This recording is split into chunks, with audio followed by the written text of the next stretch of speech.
آج کا ٹاپک بہت امپورٹنٹ ہے جو کہ ہے کہ کیا پاکستان سچ میں اپنی ایئر بیسز وغیرہ امریکہ کو دینے جا رہا ہے، اور چھوٹے چھوٹے سے سوال آتے ہیں: کیا پاکستان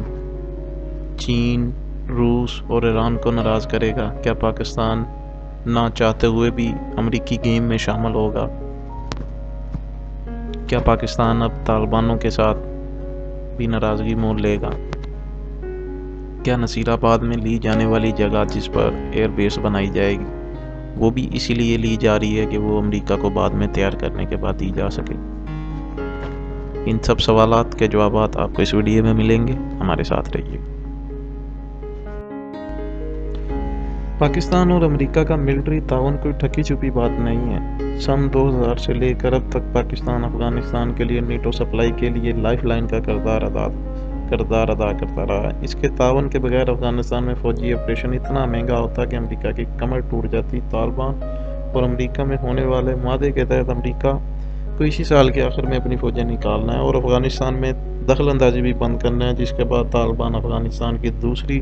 سیاسی قیادت سے مل بیٹھ کر افغان مستقبل کا تعین کریں گے۔ مگر امریکہ اس خطہ کو چھوڑنا نہیں چاہتا کیونکہ اس کی انویسٹمنٹ بہت زیادہ ہو چکی ہے۔ وہ الگ بات ہے کہ یہ انویسٹمنٹ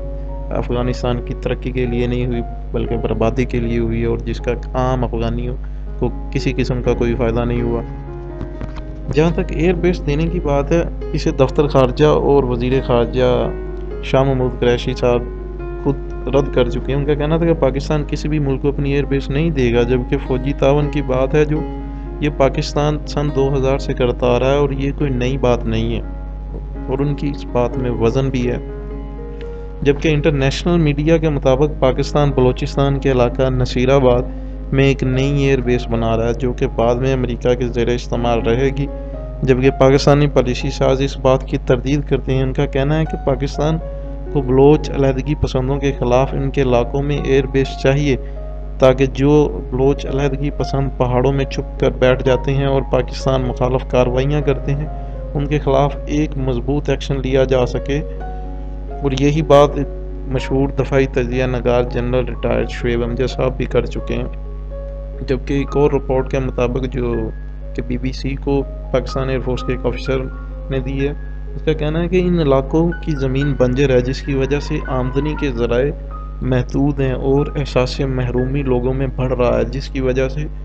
یہ لوگ علیحدگی پسندوں کے ساتھ جا ملتے ہیں اور دشمن ملک کے ہاتھوں کھیلتے ہیں۔ ایسی بنجر زمینوں میں مضبوط فوج کی موجودگی بہت ضروری ہے تاکہ علیحدگی پسندوں کو کسی کے ساتھ ملنے سے روکا جا سکے، کارروائیاں کرنے سے روکا جا سکے، اور اس کے لیے 4 مختلف لوکیشن سلیکٹ کی گئی ہیں جن کا ابھی فائنلائز ہونا باقی ہے۔ اب یہاں پر بات نوٹ کرنے والی یہ ہے کہ صرف نصیر آباد نہیں ہے، مزید ایئر بیسز بھی ہیں جو پاکستان جنہیں کنسیڈر کیا جا رہا ہے، ابھی انہیں فائنلائز نہیں کیا۔ وہ سبھی یہ جو جگہیں ہیں یہ ایسے علاقوں میں ہیں جہاں پر علیحدگی پسند زیادہ ہیں، جہاں پر بد امنی ہے، جہاں پر لسانی بنیادوں پر عام شہریوں کو مار دیا جاتا ہے، جہاں پر پنجابیوں کا، پٹھانوں کا اور سندھیوں کا قتل عام کر دیا جاتا ہے، اور یہ کرنے والے سارے کے سارے علیحدگی پسند بلوچ ہیں۔ عام بلوچوں کا تو اس کے ساتھ کوئی تعلق نہیں ہے، وہ بھی پاکستان کے شہری ہیں، بہت پرامن لوگ ہیں، لیکن کچھ جو دشمن ملک کی ایما پر پاکستان کو نقصان پہنچانا چاہتے ہیں وہ ایسی حرکتیں کرتے آ رہے ہیں اور کر رہے ہیں۔ اچھا، اگر ہم ان اسٹیٹمنٹس کا جائزہ لیں تو ایسا لگتا ہے کہ یہ وقت کی ضرورت ہے، کیونکہ علیحدگی پسند پاکستان میں بد امنی کی سر توڑ کوشش کر رہے ہیں اور دفاعی معاملات میں کوتاہی پاکستان کو مہنگی پڑ سکتی ہے، اور اسے ہر بندہ جانتا ہے۔ جنرل میکنزی کے مطابق القاعدہ اور داعش امریکی انخلا کے بعد پاکستان اور دوسرے ممالک کے لیے خطرہ بن سکتے ہیں۔ اس کے لیے کوآرڈینیشن کی ضرورت ہے، اور اس لیے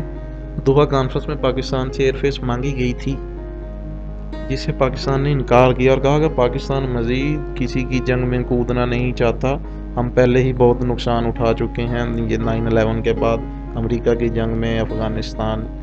کے خلاف جو ہم نے کیا ہے، اور ایسا ہی بیان جنرل باجوہ صاحب بھی دے چکے ہیں۔ جبکہ کچھ تجزیہ نگاروں کا کہنا ہے کہ ایسا صرف پاکستان اس لیے کر رہا ہے کہ چائنا ناراض نہ ہو جائے، کیونکہ چائنا اسے امریکی سازش سمجھتا ہے، جو کہ چائنا کو محدود کرنے کے لیے اور چائنا پر نظر رکھنے کا ایک بہانہ ہے، اور اسے روس اور ایران بھی اچھا نہیں سمجھتے۔ جبکہ کہا یہ جاتا ہے کہ پاکستان کو اپنی نیوی کو اپ گریڈ کرنے کی ضرورت ہے۔ موجودہ نیول طاقت کو 5 گنا کرنا بہت ضروری ہے، کیونکہ موجودہ جو نیول طاقت ہے اس سے ہم انڈیا کے ساتھ نہیں لڑ سکتے، اور امریکہ اس معاملے میں پاکستان کی مدد کر سکتا ہے، لیکن جانتے سبھی ہیں کہ امریکہ اس معاملے میں پاکستان کی مدد نہیں کرے گا۔ امریکہ تو اتنا حرامی ہے کہ اس نے F-16 کے ہمارے سے پیسے لے لیے تھے، بعد میں ہمیں F-16 جہاز دیے ہی نہیں انڈیا کے کہنے پر۔ تو وہ انڈیا جس کے ساتھ مل کر وہ چائنا کے خلاف جنگ لڑ رہا ہے اور انڈو پیسیفک اوشن میں چائنا کو محدود کرنے کی سازشیں کر رہا ہے، تو پھر وہ امریکہ ہماری نیوی کو مضبوط کرنے کے لیے مجھے جہاں تک لگتا ہے کچھ نہیں کرے گا۔ اگر کچھ کرے گا بھی تو شدید مجبوری ہوگی، یا کچھ اس طرح کی کنڈیشنز لگا دے گا کہ ہم ان طیاروں کو کسی جنگ میں، جس طرح F-16 کے ساتھ اس نے پابندیاں لگائی تھی کہ آپ صرف اسے اینٹی اسٹیٹ کرداروں کے خلاف استعمال کر سکتے ہیں، جیسا کہ انڈیا نے کہا تھا کہ بھی F-16 کو آپ ہمارے خلاف استعمال نہیں کر سکتے، یہ تو آپ کی جو امریکہ کے ساتھ ڈیل ہوئی تھی وہ اس کے مطابق آپ اسے انڈیا کے خلاف استعمال نہیں کر سکتے۔ تو پھر ہمیں، جیسا کہ پاکستان کر رہا ہے ترکی اور چین سے پہلے ہی آپ دوزیں وغیرہ اور فریگیٹ لے رہا ہے، اور وہی آپشن بہتر ہوگا۔ خیر یہ تو باتیں ہیں پالیسی سازوں کی کرنے کی ہیں، جبکہ موجودہ رپورٹس کی تو یہی ہیں کہ طالبان بھی ایئر بیس امریکہ کو دینے کے فیصلے سے خوش نہیں ہیں، اور پاکستان کو نتائج بھگتنے کے لیے تیار رہنے کا کہا ہے۔ جہاں تک تاریخ ہماری بتاتی ہے کہ پاکستان جو اسٹیبلشمنٹ ہے یا جو گورنمنٹس ہیں وہ ہمیشہ سے عوام کے ساتھ جھوٹ بولتی آئی ہیں۔ ایم ایل کانچی والا کیس دیکھ لیا جائے، یا ڈاکٹر عافیہ صدیق والا کیس دیکھ لیا جائے، یا ریمن ڈیوس والا کیس دیکھ لیا جائے، یا شمسی ایئر بیس دینے کا کیس کا وہ معاملہ دیکھ لیا جائے، یا اسامہ والے کیس دیکھ لیا جائے، تو ان سبھی معاملات میں جو ہمیں نظر آتا ہے وہ یہی ہے کہ جو سچ ہے وہ کہیں نہ کہیں باہر سے پتہ چلتا ہے، دوسرے ملکوں کے جو صحافی ہیں ان سے پتہ چلتا ہے، یا کوئی اور سرکاری عہدیداران جو دوسرے ملکوں کے ہیں ادھر سے رپورٹیں آتی ہیں، پھر ادھر والے کہتے ہیں جی وہ تو بس اس لیے دی گئی تھی، یا وہ اس طرح نہیں تھا، وہ ویسے تھا۔ جس طرح آپ دیکھ لیں ریمن ڈیوس والا کیس تھا، تو اس میں کس طرح سے قوم کے ساتھ جھوٹ بولا گیا، پھر بعد میں جب امریکیوں نے بکس وغیرہ لکھی، ریمن ڈیوس نے خود سے بک لکھی، پھر اس نے بتایا کس طریقے سے ہمارے ہی ملک کے لوگوں نے اس کی ہیلپ کی تھی ادھر سے نکلنے کے لیے۔ تو خیر اگر اس بار ہم مان لیتے ہیں کہ ہو سکتا ہے کہ بھئی یہ سچ ہی بول رہے ہوں، لگتا تو نہیں ہے، کیونکہ اگر دباؤ ان پر آیا تو یہ برداشت کرنے والے لوگ نہیں ہیں۔ اسی لیے چائنا نے کا جو وزیر خارجہ پچھلے دنوں گیا تھا ادھر ایران میں، پتہ نہیں شاید مجھے یہ یاد نہیں وزیر خارجہ تھے یا وزیر اعظم تھے، ان کا یہ ایک بیان تھا جو میرے ذہن میں رہ گیا کہ ایران چائنا کے ان دوستوں میں سے نہیں ہے جو ایک فون کال پر اپنا فیصلہ بدل لیتے ہیں، اور کہا یہی جاتا تھا کہ وہ جو ایک فون کال کا حوالہ دیا گیا ہے وہ پرویز مشرف کا دیا گیا ہے، وہ پاکستان کی طرف اشارہ تھا کہ کس طریقے سے دہشت گردی کی جنگ میں پاکستان ایک فون کال پہ لیٹ گیا، کس طریقے سے فیصلہ بدل لیا۔ باقی آپ کی کیا رائے ہے وہ کمنٹ سیکشن میں لکھیں اور ہمیں بتائیں، ویڈیو کو لائک کریں،